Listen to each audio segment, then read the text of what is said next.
আজ আমরা শ্রীমদ্ ভগবদ গীতা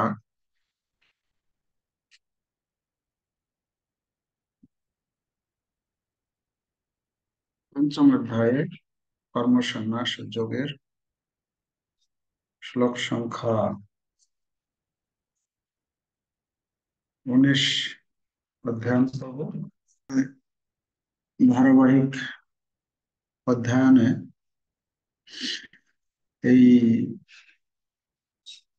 17 নম্বর শ্লোক থেকে শুরু হয়েছিল।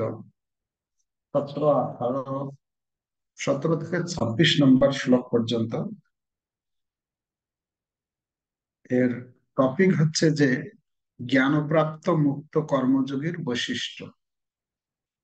পূর্বে যে 18 নম্বর 17 নম্বর শ্লোক পর্যন্ত ভগবান এই জ্ঞানের কথা বর্ণনা করেছেন, জ্ঞানপ্রাপ্ত ব্যক্তির কথা বর্ণনা করেছেন, জ্ঞান লাভ করলে কি হয়, এই জ্ঞানের মাধ্যমে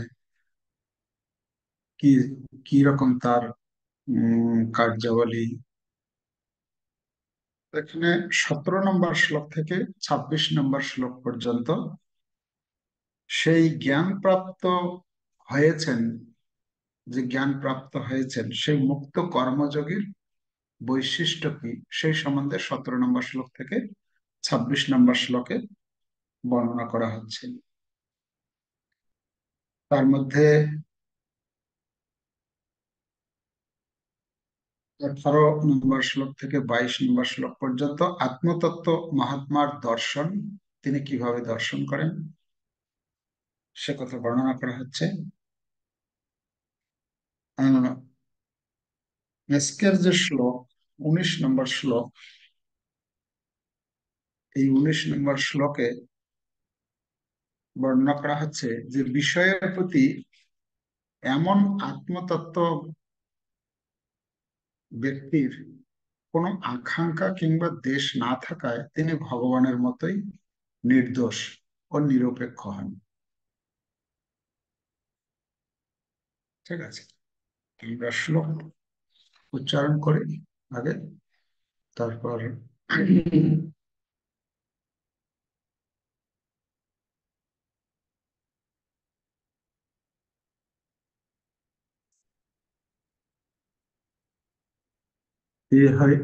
ইহৈব তর্জিতা স্বর্গ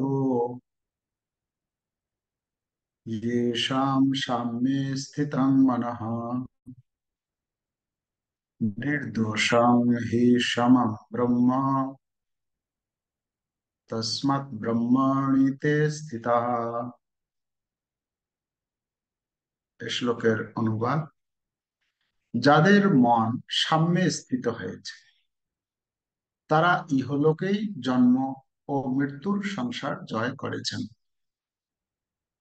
তারা ব্রহ্মের মতো নির্দোষ, তারা তাই তারা ব্রহ্মেই অবস্থিত। ব্রহ্মের মতো নির্দোষ মানে ভগবানের মতো বলা হচ্ছে।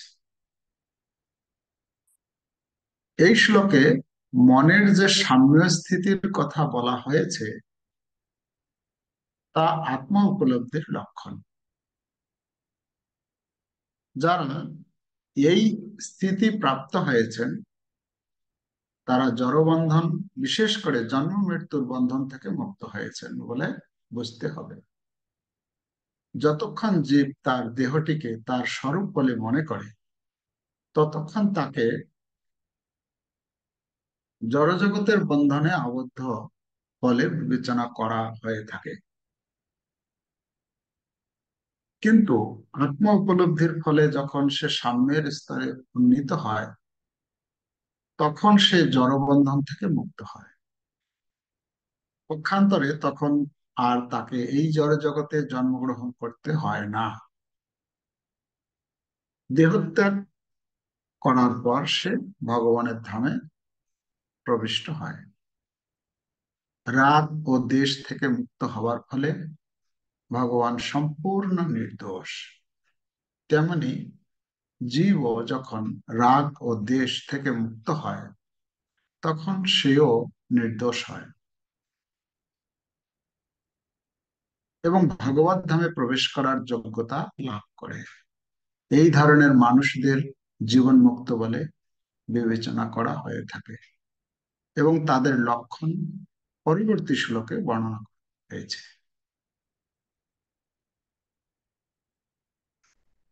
তো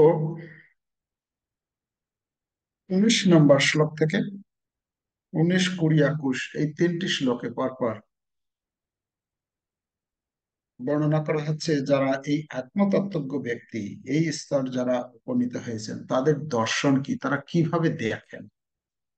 এখানে এই শ্লোকে বলা হচ্ছে সাম্যে স্থিত হয়েছেন যারা। হুম, তো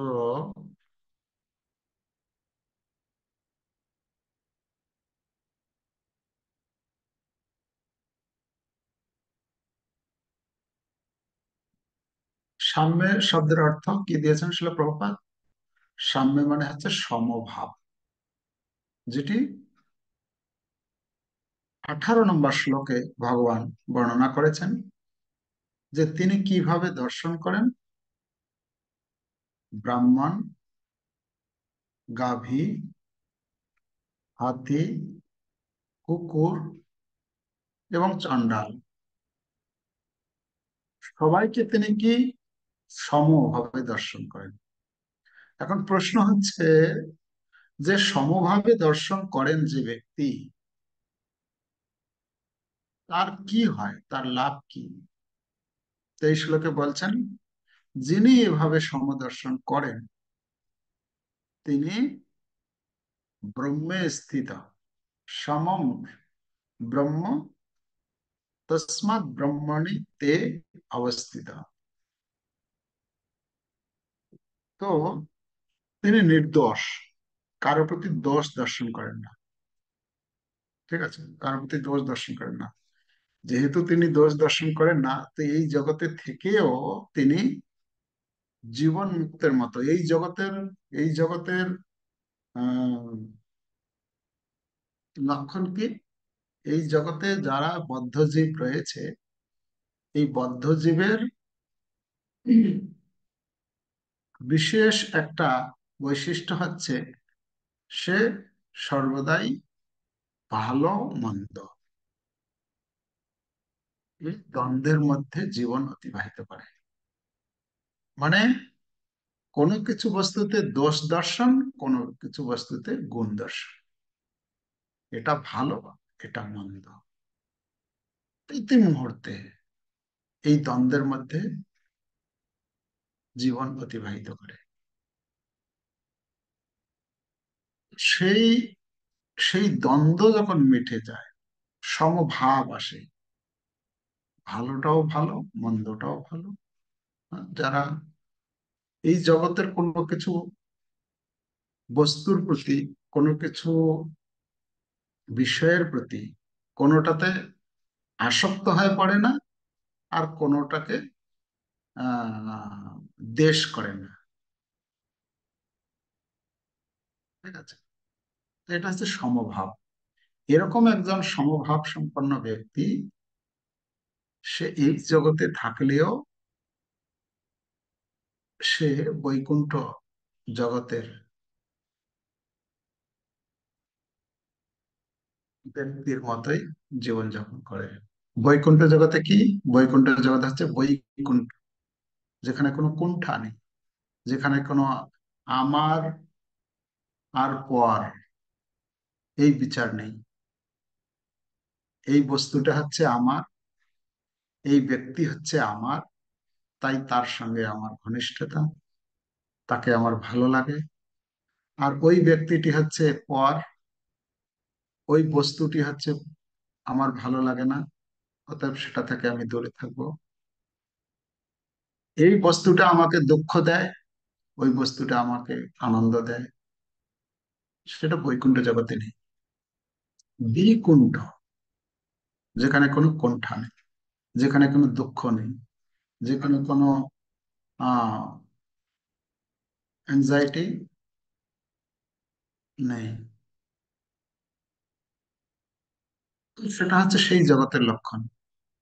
এই জগতের যে লক্ষণ, এই জগতের লক্ষণ হচ্ছে সর্বদাই দ্বন্দ্ব, কিন্তু যখন আমরা দ্বন্দ্বাতীত বিমৎসর, সেই দ্বন্দ্ব থেকে মুক্ত হব, তখন আমরা এই সমভাব আমাদের মধ্যে আসবে। তো এই শ্লোকে বলা হচ্ছে, যিনি এই সমভাব লাভ করেছেন, তার কি হচ্ছে, প্রভুপাদ তার গীতার গানে লিখেছেন, জীবন মুক্ত সেই জ্ঞানী সাধারণ নয়, তিনি সাধারণ নন, সেই সাম্য স্থিত মনে সংসার যে ক্ষয়। যখন কারো মনের মধ্যে এই সাম্য ভাব, সমতা ভাব আসবে, ভালো মন্দের এই যে কোনোটার প্রতি আসক্ত, কোনোটার প্রতি বিরক্ত, যখন দুটাকেই সমান জ্ঞান, সমান মনে করবে, তখন তার কি হবে, সংসার যে ক্ষয়, মানে এই সংসারের দ্বারা সে আবদ্ধ হবে না।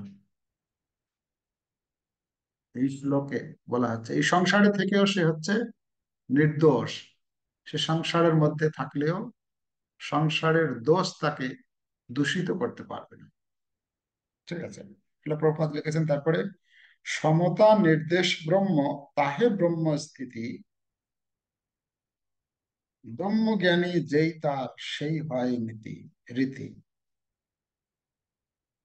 যে ব্রহ্মের, ব্রহ্ম মানে ভগবানের কাছে যেরকম সবকিছু সমান, ভগবান বলছেন, সমহং সর্বভূতেষু নমে দেশস্তি ন প্রিয়। কোন কিছু জিনিস এই জগতে আমার কেউ প্রিয় নয়, আর কোনো কিছু প্রতি আমি দ্বেষ করি না, হিংসা করি না। যদিও আমাদের হিরণ্যকশিপু ভগবানের প্রতি এই এই দোষটা, মানে এই আহ কি বল, কমপ্লেন করেছিলেন, অভিযোগ করেছিলেন যে এই যে বিষ্ণু, এই বিষ্ণু কি হয়ে গেছে, এই দেবতাদের দেওয়া যে পুজো পেয়ে সে এখন দেবতাদের পক্ষ অবলম্বন করছে। সে একটি ছোট বালকের মতো, একটা বালককে যেরকম কোনো বস্তু যখন দেয়া হয়, সেই বস্তু পাওয়ার ফলে বালককে যা বলা হয় বালক সেই কাজই করে, সে ভুলে যায় তার কি করা উচিত, কোনটা করা উচিত, কোনটা করা উচিত না। এই বালক বুদ্ধির মতো বিষ্ণু কি করেছে, এই দেবতাদের দ্বারা আরাধিত হয়ে সে এখন দেবতাদের পক্ষ অবলম্বন করছে, আর দেবতাদের পক্ষ অবলম্বন করে আমাদের অসুরদের প্রতি বৈষম্য ভাব পোষণ করছে। তো এই প্রশ্ন করেছিলেন আমাদের শ্রীমৎ ভাগবতমের সপ্তম স্কন্ধে, এই প্রশ্ন দিয়ে শুরু হলো সপ্তম স্কন্ধ। আর তারপর বিশাল সেই কাহিনী, যে কিভাবে ভগবান সমদৃষ্টি সম্পন্ন, ভগবান কারোর প্রতি আসক্ত নন, কারোর প্রতি বিরক্ত নন, এটা বর্ণনা করছেন। তো এই শ্লোকে বলা হচ্ছে, এই সাধনাবস্থায়ও সংসার যায়, মানে একজন ব্যক্তি যখন এটা সাধন, মানে এটা অভ্যাস করেন, এই অভ্যাস করতে করতে কি হয়ে যায়, তার এই সংসার থেকে সে মুক্ত হয়ে যায়। এই সংসারে থাকলেও এই সংসার তাকে প্রভাবিত করতে পারে না। এই সংসারের যে জ্বালা যন্ত্রণা, দুঃখ, কষ্ট, আহ, কত রকমের কত কিছু রয়েছে, সেগুলো তাকে প্রভাবিত করতে পারে না। হুম? তো এই জন্য এখানে বলা আছে সাম্যে, সাম্য স্থিতি, সমভাব। তো সমভাব কি করে আসবে? সমভাব মানে হচ্ছে সে আত্ম উপলব্ধি করবে। আত্ম উপলব্ধি, আত্ম উপলব্ধি মানে, আত্ম মানে আত্মা, আত্মা মানে নিজে, নিজেকে, আত্মা আমি কে, আমি এই জগতের বস্তু নই, আমি হচ্ছি গোলক বৃন্দাবন গোলকাধিপতি, পরমেশ্বর ভগবান শ্রীকৃষ্ণের অবিচ্ছেদ্য অংশ। আমার এই জগৎটা আমার বাসস্থান নয়। ঠিক যেরকম একজন কয়েদি, সে কখনো চিন্তা করে না যে এই জেলটাই হচ্ছে আমার বাড়ি। আর সে কখনোই মনে করে না এই জেলের মধ্যে আমাকে আধিপত্য বিস্তার করতে হবে। মনে করে কখনো? কখনো একজন কয়েদি জেলের মধ্যে কখনো মনে করে যে আমি এই জেলের মধ্যে আধিপত্য বিস্তার করব, আমার নাম যশ পুরো এই জেলের মধ্যে ছড়িয়ে পড়ুক, বা সবাই বলুক যে হ্যাঁ, এই একজন আমাদের মধ্যে কয়েদি আছে, যে কয়েদি একদম খুব স্মার্ট, খুব বুদ্ধিমান, খুব শক্তিশালী, এখানেই আমি থাকবো, এটা আমার নিত্যস্থান, এটাই আমার বাড়ি। কখনো এরকম কোনো কয়েদি চিন্তা ভাবনা করে না জেলের মধ্যে। সে চিন্তা করে কি করে আমার কেসটা, হ্যাঁ, উকিলের মাধ্যমে, যে কোনো নেতা মন্ত্রীর মাধ্যমে ধরে এখান থেকে আমি কি করে বেরিয়ে যাব, কাউকে ধরে আমার কেসটাকে কি করে ডিসমিস করে এই জেলখানা থেকে বেরিয়ে যাব। সেটা সেই হচ্ছে বুদ্ধিমান কয়েদি। তো আমরা এখানে আছি, আমরা যে এই যে কখনো কখনো আমাদের মনের মধ্যে এরকম বাসনা, এরকম ইচ্ছা হয় যে আমার নাম যশ প্রতিষ্ঠা আমি আমি বাড়াবো, আমি একজন বিশেষ ব্যক্তি হব, আমি বিশাল বড় কিছু করব, যাতে এই জগতে আমার নাম যশ বৃদ্ধি হয়। তো এটা এটা বুদ্ধিমানের কাজ নয়। বুদ্ধিমানের কাজ হবে কি করে আমি আত্ম উপলব্ধি করব। সেই আত্ম উপলব্ধির স্তর কি করে লাভ করতে পারবো? আত্ম উপলব্ধি করে যে আমি কে, আমি হচ্ছি, আমার সাইজ হচ্ছে চুলের অগ্রভাগের 10,000 ভাগের 1 ভাগ। এটা হচ্ছে আমার সাইজ, আমি কত বড়, এটা সে উপলব্ধি করবে। তো এত বড় সাইজ, তাহলে আমি কি করতে পারি? আর ভগবানকে, ভগবান হচ্ছেন বিভু, ভগবান মানে ভগবান, ভগবানের সঙ্গে আমার কোনো তুলনা হয় না।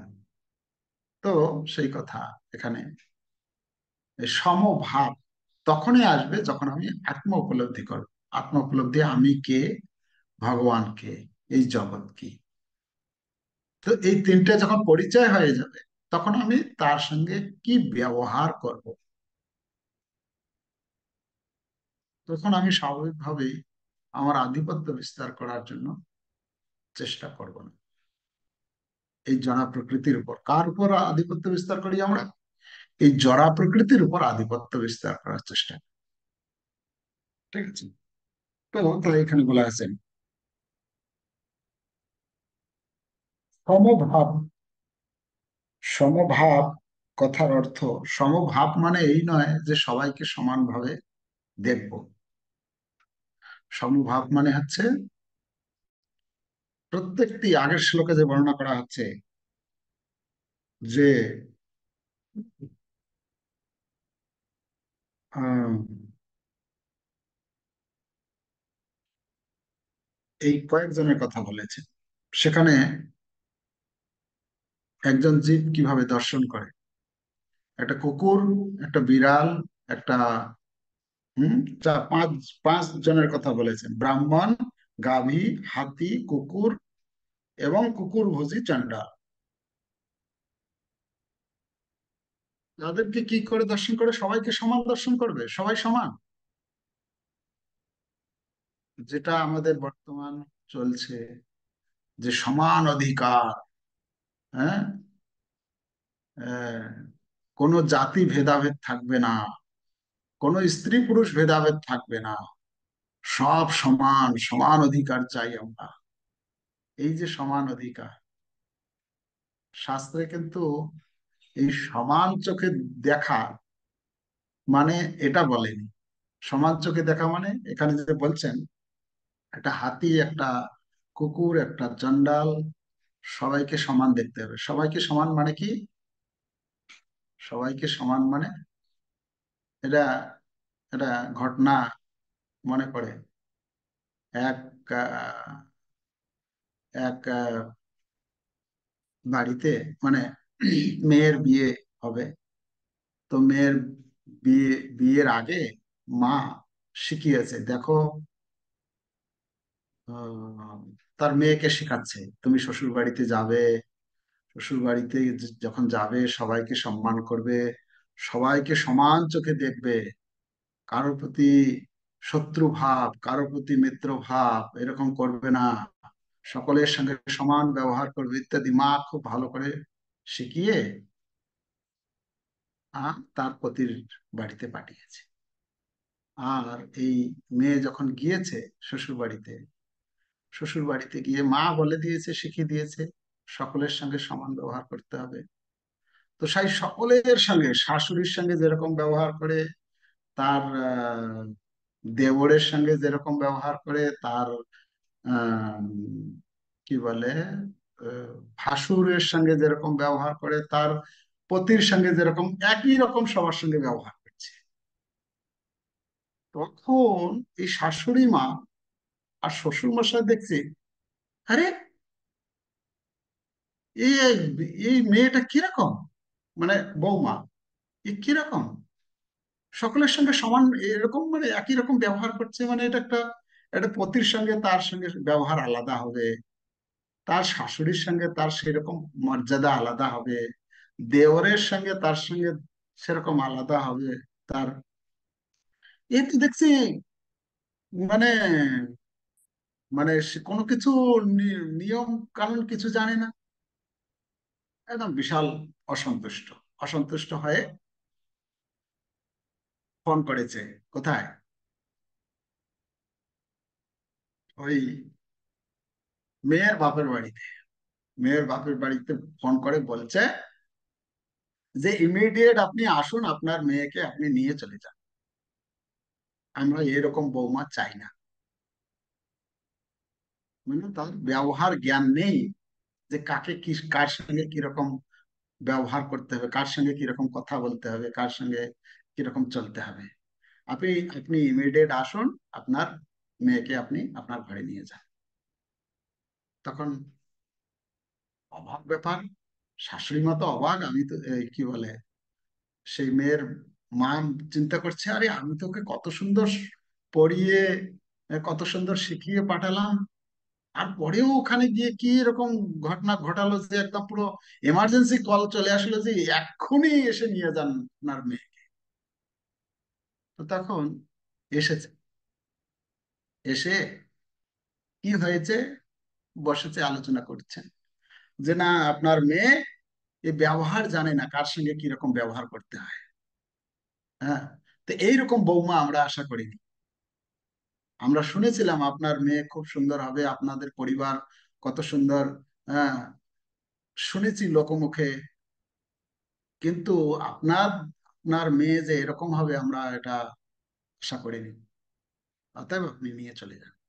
তখন ওই শাশুড়ি কি বলে, মা, মেয়ের মা মেয়েকে আলাদা ঘরে নিয়ে গিয়ে বোঝাচ্ছে, তুমি কি কি এরকম ঘটনা ঘটিয়েছো, যার জন্য আজকে এরকম এটা কমপ্লেন এসেছে বা এরকম একটা ঘটনা ঘটছে। তখন বলছে, মা, তুমি তো বলেছিলে আমাকে, আসার আসার আগে আমাকে বললে সকলের সঙ্গে সমান ব্যবহার করতে হবে, সবাইকে সমান চোখে দেখবে, হ্যাঁ, কাউকে আপন কাউকে পর বা এরকম কখন করবে না, সবার সঙ্গে সমান ব্যবহার করবে। তো আমি সেইভাবেই করছিলাম, আমি তো কোনো এরকম অন্যায় কিছু করিনি। তখন মা বলছে যে, আচ্ছা, বুঝতে পেরেছি, দেখো। তখন বলছে, পতির সঙ্গে কি রকম ব্যবহার, হুম, তারপরে শাশুড়ির সঙ্গে কি রকম ব্যবহার করতে হবে, তোমার দেওরের সঙ্গে কি রকম ব্যবহার করতে হবে, ভাসুরের সঙ্গে, ভাসুর যখন আসবে তাকে দূর থেকে প্রণাম করতে হবে, তাকে সম্মান করতে হবে, তাকে স্পর্শ করা যাবে না, হ্যাঁ, ইত্যাদি। প্রণাম করবে তাকে, দেওরের সঙ্গে তাকে মাথায় হাত বুলিয়ে তাকে কোনো কিছু করতে পারো।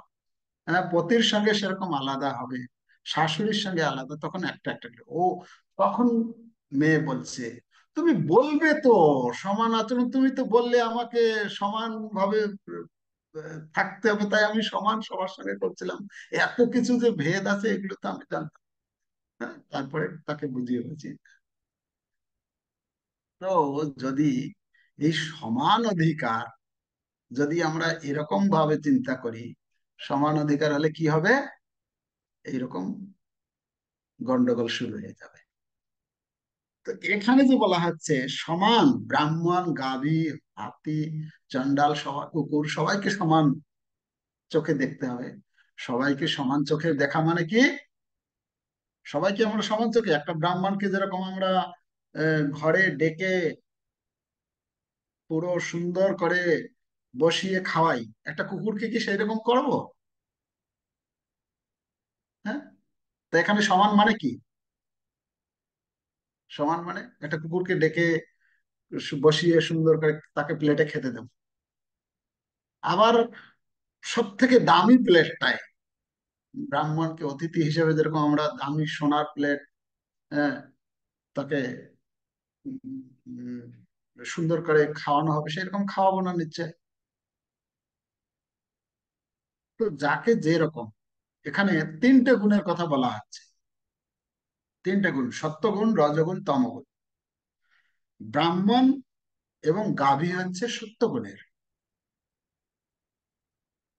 তারা হচ্ছেন সত্ত্বগুণী, তার সঙ্গে সত্ত্বগুণী সেরকম ব্যবহার। হাতি হচ্ছে রজগুণী, আর চণ্ডাল এবং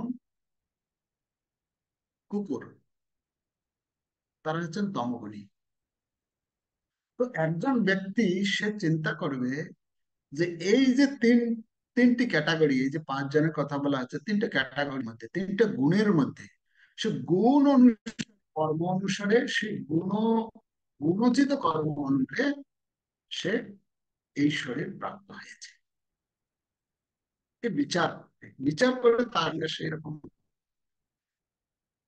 কিন্তু যারা ত্রিগুণের ঊর্ধ্বে, তারা সবাইকে সমান, অর্থাৎ আত্মাকে দেখে।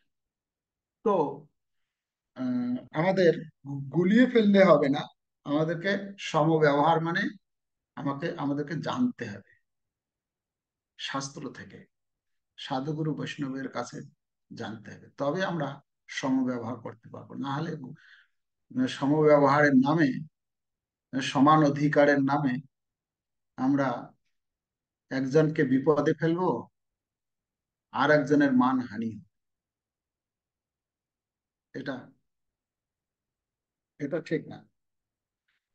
উপদেশামৃত গ্রন্থে আমরা, উপদেশামৃতের 5 নম্বর শ্লোকে সেখানে বর্ণনা করা হচ্ছে,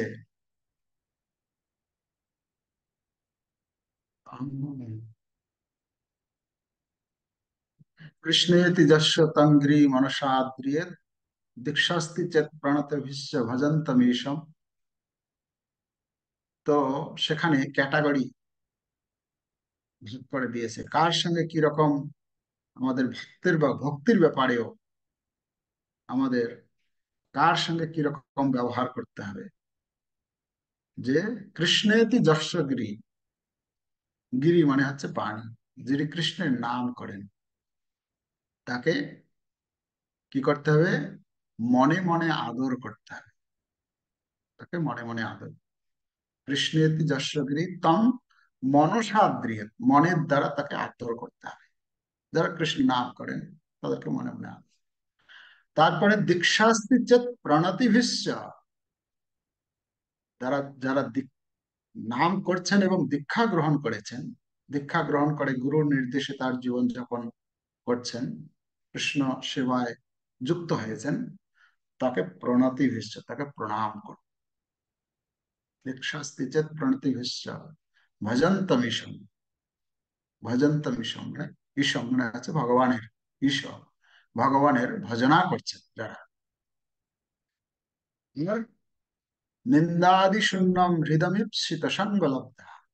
যারা যারা যাদের মন, যাদের বাণী শুদ্ধ হয়েছে, যাদের অন্যের প্রতি দেশ ভাব নেই, নিন্দাদি শূন্য যাদের হৃদয়, তাদেরকে কি করতে হবে? তাদের সঙ্গ লাভতে হবে। তার তো সেবা তো করতেই হবে, সেবা করতে হবে, এবং তার সঙ্গ, তার কাছ থেকে ভগবানের কথা, ভজন বিষয়ক উন্নতির জন্য কথা শ্রবণ করতে হবে। সমান দৃষ্টি মানে, হ্যাঁ, স্টেজ বাই, মানে স্তর ভেদে আমাদেরকে সেই ব্যবহার করতে হবে। তাই এখানে বলা হচ্ছে যে উম, সাম্য স্থিতি, শিল প্রভুপাদ তাৎপর্যের শেষের দিকে লিখেছেন, জীব যখন রাগ ও দেশ থেকে মুক্ত হয়, তখন সেও নির্দোষ হয় এবং ভগবত ধামে প্রবেশ করার যোগ্যতা লাভ। ভগবত ধামে প্রবেশ করার যোগ্যতা কি? ভগবত ধামে প্রবেশ করার যোগ্যতা হচ্ছে যখন রাগ ও দেশ, রাগ মানে হচ্ছে আসক্তি, রাগ মানে হচ্ছে এই জিনিসটা আমার চাই, এই যে আসক্তি, কোনো কিছু জিনিসের প্রতি আসক্তি। আর দেশ মানে আমি এই জিনিসটা চাই না, তার প্রতি দেশ করা, হিংসা করা। হম, এটা থেকে যখন কেউ একজন মুক্ত হয়, তখন সেও নির্দোষ হয়।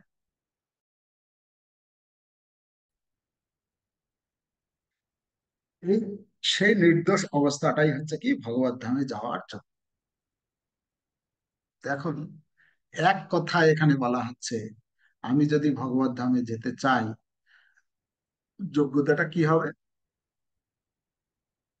যোগ্যতাটা হবে কোনো কিছু জিনিসের প্রতি আসক্তি বা কোনো কিছু জিনিসের প্রতি বিরক্তি, এটা সমান হয়ে যাবে।